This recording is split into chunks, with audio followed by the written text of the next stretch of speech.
चलिए आज हम डेट के बारे में जानेंगे।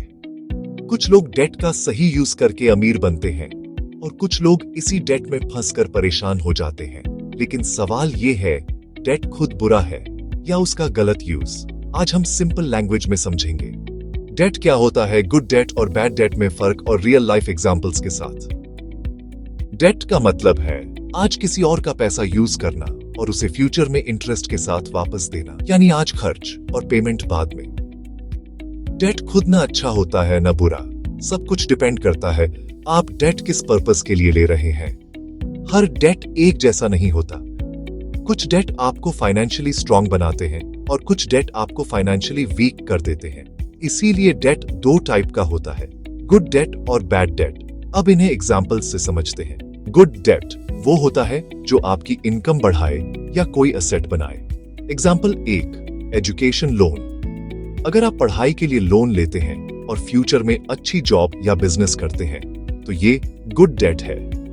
एग्जाम्पल 2, होम लोन, घर लेने के लिए लोन, जहां प्रॉपर्टी एक एसेट बनती है, रेंट बचता है और वैल्यू टाइम के साथ बढ़ती है। Example 3, business loan, business start या एक्सपैंड करने के लिए लिया गया लोन जो आपकी इनकम जनरेट करता है, ये भी गुड डेट है। ये डेट आज थोड़ा हैवी लगता है लेकिन फ्यूचर में आपकी इनकम और नेटवर्थ बढ़ाता है।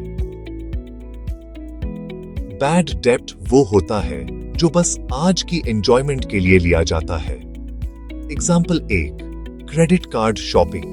क्रेडिट कार्ड से अननेसेसरी शॉपिंग, जहां इंटरेस्ट बहुत हाई होता है और चीज की वैल्यू घटती जाती है।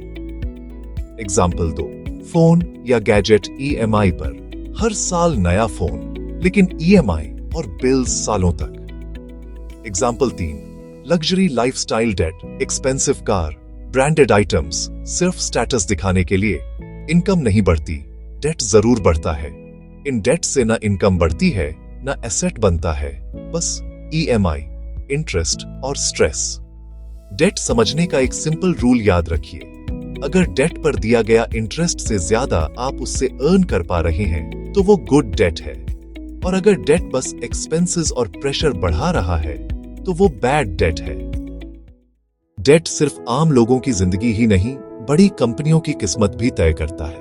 रिलायंस जियो ने भारत में किफायती high speed 4G 5G internet और डिजिटल सेवाएं पहुंचाकर देश की डिजिटल क्रांति को तेज किया।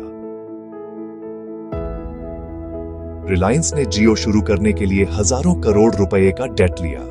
इस डेट का उपयोग नेटवर्क बनाने, तकनीक लाने और ग्राहकों तक पहुंचने में किया गया। नतीजा ये हुआ कि जियो ने पूरा बाजार बदल दिया, कंपनी की आमदनी बढ़ी और डेट तरक्की का जरिया बन गया।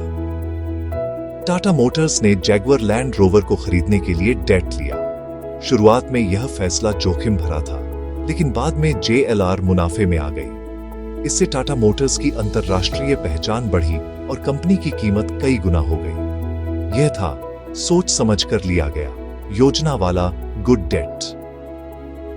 अब देखते हैं डेट का गलत इस्तेमाल क्या कर सकता है।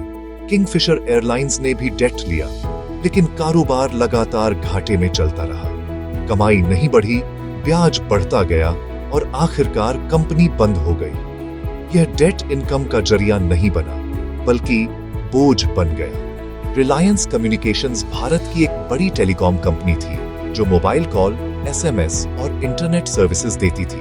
इस कंपनी ने भी बहुत ज्यादा डेट लिया, लेकिन बदलते बाजार के हिसाब से कोई ठोस योजना नहीं बनी, कमाई नहीं बढ़ी, डेट बढ़ता चला गया और कंपनी आर्थिक रूप से टूट गई। इससे एक बात साफ होती है, समस्या डेट नहीं है, समस्या डेट का गलत इस्तेमाल है। ज्यादातर लोग डेट ट्रैप में इसलिए फंसते हैं क्योंकि वो सोचते हैं EMI छोटी है, मैनेज हो जाएगी, लेकिन मल्टीपल EMIs, हाई इंटरेस्ट और नो प्लानिंग सब मिलकर डेट ट्रैप बना देते हैं। डेट तभी डेंजरस बनता है जब वो प्लानिंग के बिना लिया जाए। डेट लेने से पहले खुद से 3 सवाल पूछिए। क्या ये डेट मेरी इनकम बढ़ाएगा? क्या मैं EMI कंफर्टेबली पे कर सकता हूँ? क्या ये जरूरत है या बस शो ऑफ? अगर आंसर्स क्लियर हैं, तो डेट एक पावरफुल टूल है, नहीं तो फाइनेंशियल प्रॉब्लम। याद रखिए, रिच लोग डेट से नहीं डरते, वो डेट को स्मार्टली यूज करते हैं। डेट से भागना सॉल्यूशन नहीं है, उसे समझना सॉल्यूशन है। अगर ये वीडियो यूजफुल लगा तो शेयर कीजिए और ऐसे सिंपल फाइनेंस वीडियोस के लिए चैनल को सब्सक्राइब कीजिए।